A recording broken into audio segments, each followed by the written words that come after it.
達爾文話結婚嘅好處包括小朋友、恆常嘅陪伴、有人執屋，同埋達爾文話點都好過隻狗嘅。好多人做啲好重要嘅決定嘅時候，都會揾張紙，然後列晒啲好處同壞處。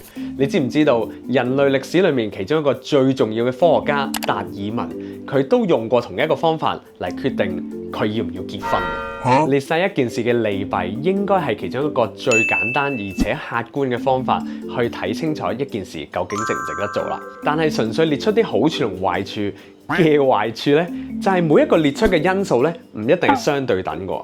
例如你可以話啊，其實食煙咧都可以令你放鬆嘅，但係佢令你有 cancer 喎。當你衡量呢兩個因素嘅時候咧，佢哋就唔應該被視為係同一個重要性啦。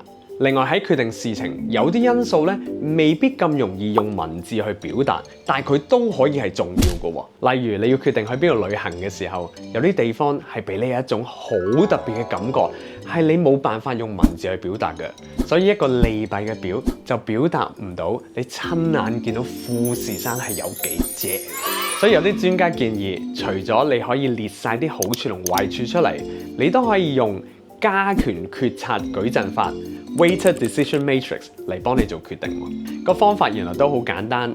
假設你要決定食邊一間餐廳，你可以首先列晒所有你覺得應該要考慮嘅因素出嚟，然後幫每一個因素俾一個重要嘅比重，1分係最唔重要，10分係最重要。然後你就可以幫每一間餐廳按住呢啲要考慮嘅因素俾一個分。